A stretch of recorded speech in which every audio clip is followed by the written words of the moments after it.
Those of you who watched my cold night camping with Kayakers video may recall I almost froze to death while camping during the coldest night of February 2023. In that video I mentioned I would never again go through such an ordeal and that I had invested more money in my winter wild camping gear. This video is a follow-up to that video, illustrating what I bought and how it performed. It was several weeks after collecting the new gear before the weather played ball and replicated conditions similar to February's outing. The evening before had a light dusting of new snows on the hills. A bitterly cold day the following it, with clear skies and -4 degrees temperatures during the night. Of course, I just had to test my new setup, and as no one else was free to join me, I went alone. I was going by Guppy to the same spot in lovely Locative. I soon had the fully laden boat underway heading out of Aird's Bay. And though I only planned for one night's camping, I was still restricted to displacement speeds. Not that it bothers me, as I know even at displacement speed, I can easily get through the fast-flowing tidal race at Bonaw, even when wind is against the tide.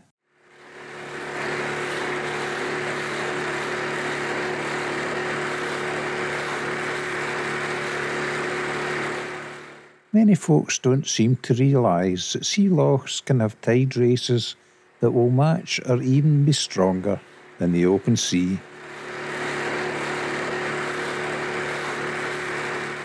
And they can be equally as dangerous due to the short, sharp nature of our waves.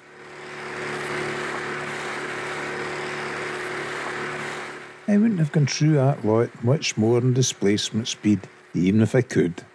Eventually I'm through the race and sailing on a more even keel, which gives me time to relax and take in the views. And although it doesn't show in the video, I was absolutely Baltic in the wind chill of a bitter northeast wind. That's what I wanted. There was no point in going up the loch on a summer's day to try out my winter camping gear. You may wonder why on earth someone fast approaching 70 years wants to go wild camping in winter. My answer is it's the same reason I love to go boating all year round. On a nice day in winter, the atmosphere is crystal clear, making the distant hills seem much closer. The silence and solitude is stunning, as there's no one else around, and there are no midges to annoy me. Besides, it's far better entertainment than sitting watching others do such things on TV. Lastly, my outlook in life is changing. I know at my age I'm not going to live forever, so I want to pack as much enjoyable times as I can into my remaining years. I had intended camping in the same spot that I had the bitter cold night-time experience, but when I got there I saw some deer grazing in the area. I'm not afraid of deer, but I know they attract and drop ticks, even in midwinter. I am afraid of catching Lyme disease if it's at all possible to avoid, so decided to leave that camp spot to the animals. I decided to go to a little out-the-way bay I had not camped in before. I landed and dropped anchor. Oh, and if you're wondering what that's all about, for lightweight boating and sea lochs, I carry a net bag which is a lot lighter than an anchor. I fill it with a boulder and sight.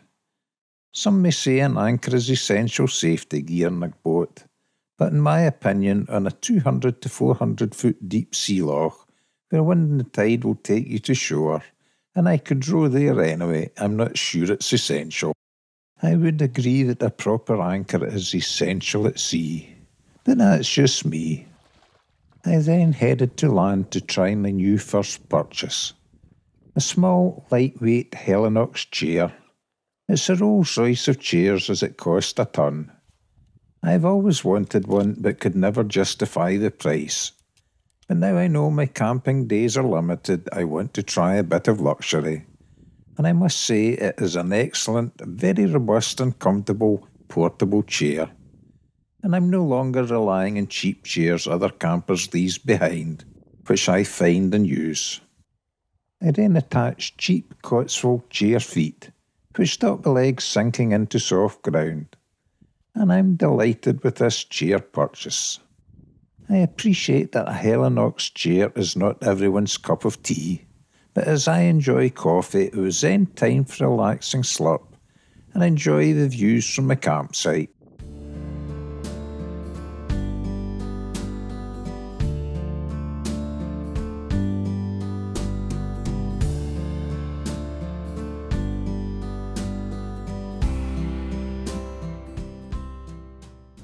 It was then time to get my 15-year-old Vango Banshee tent up and give it a service. Some new Fab Seal waterproofer. It keeps the tent waterproof and in good condition when treating it every couple of years. The inbuilt ground sheet benefits from it too, but I did it earlier. I had left the large Vango Galaxy tent at home, as this was only a one-night stealth camp, and the Banshee is perfect for this. The instructions say Fab Seal takes around 8 hours to dry totally and become waterproof. I knew the forecast was no rain for 48 hours and expected the bitter northeast breeze would assist in the drying.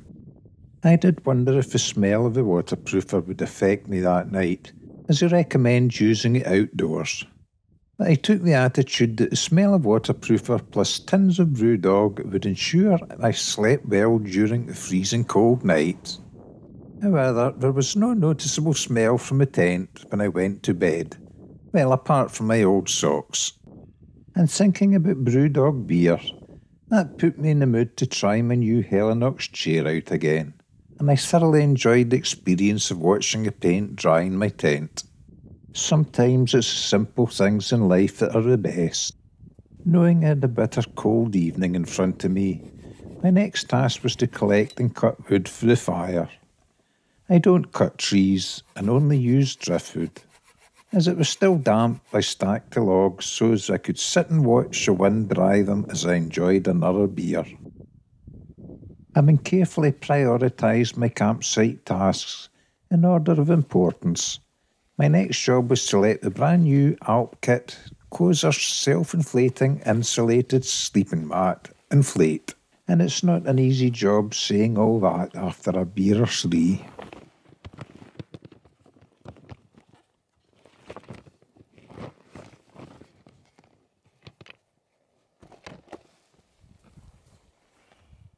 I then put my summer grade sleeping bag on top of the mat, not to sleep in but to sleep on. It's very important to insulate yourself from the cold ground, as that conducts your heat away as much as the cold air in the tent.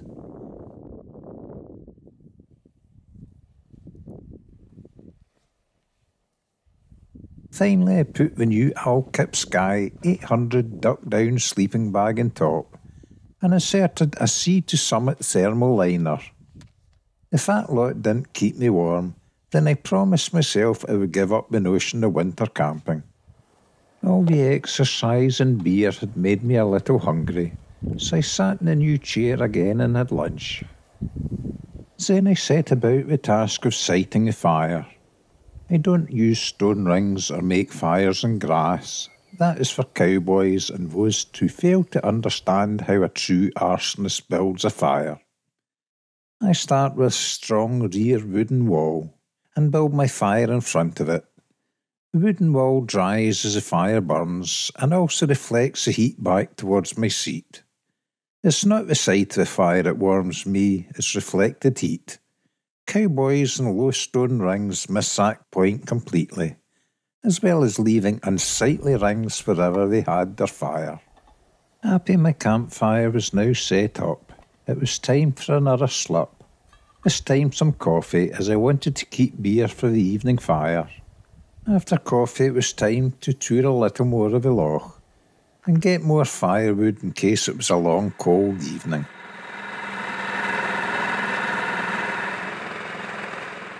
Clouds were gathering in the hilltops and I felt it could easily snow.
landed at the head of the loch and collected a little more wood before making my way back to the tent.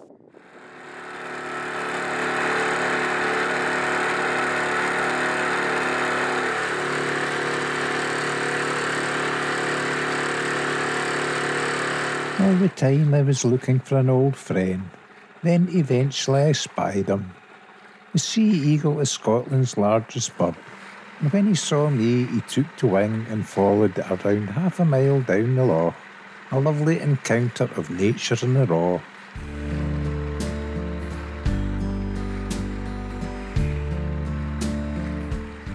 And talking of raw, I was now beginning to feel very cold, so headed back to camp. And when I got there, I decided to go a short walk to get my circulation going.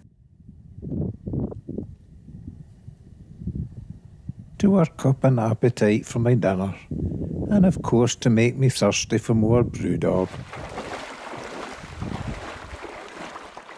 Initially I kept my boat trousers on, as I knew I had to wade across the stream I wanted to walk beside. It's a walk I first did 20 years ago, and I love recalling the memories. Back then I used to enjoy looking forward to things. Now I enjoy looking back over things. I've long lost count of the many times I've camped in this very spot, or the many times I've followed this little track. In fact, it may have been me that worn it. I remember the laughing faces of strangers I met, also camping in this wilderness and loving the experiences as much as I do. I warm to the thought of long-lost memories of summer swimming in deep pools or sliding down the slippery waterfalls. These are the reasons I've come to the Promised Land. It's because I want to die here. But I hoped I'd last a few more years yet, and that my God didn't call me this night because of hypothermia in a little tent in freezing cold conditions. Now back at camp, I smiled at those thoughts as I walked.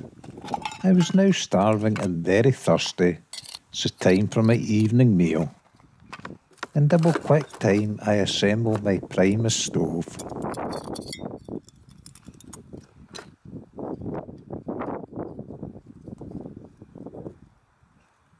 I only had to reheat some pre-cooked chili con carne, which I'd made earlier at home. A tin of brewdog pleasantly passed the time it took to heat.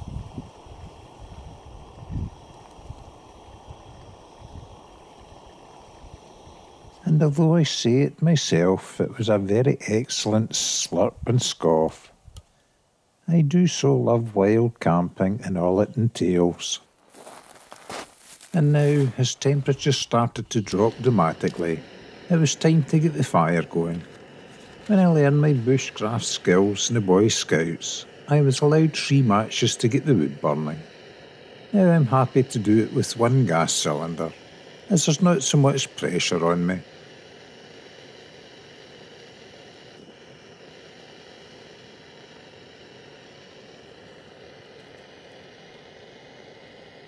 My late grandfather, who was a gardener, had a favourite saying, "Plant small to grow tall," and it's equally true for making fires.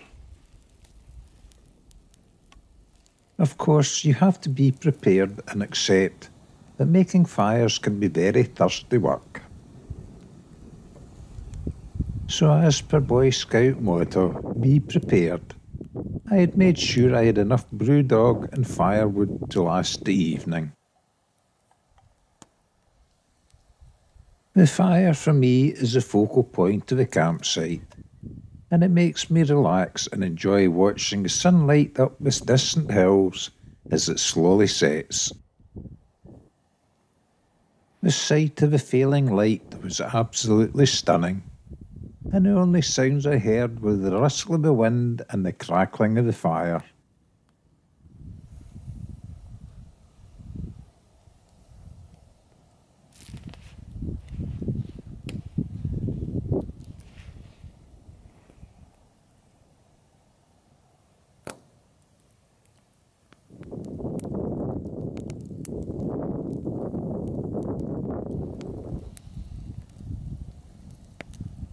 I savoured every last moment of the evening and drained every last drop of beer before the fire died and my lights went out. I was up only the once in the middle of the night to attend my plumbing pipe. It was a bitterly cold night under a clear starlit sky, and I shivered uncontrollably as I shook the last drip from my dangler. Then it was back into my new sleeping gear, and I was soon snoozing in the warmth of the duck-down bag. Now I know why ducks sleep with their heads in their wing pits. In fact, I was that warm and comfortable it was a real effort getting up when the sun got up.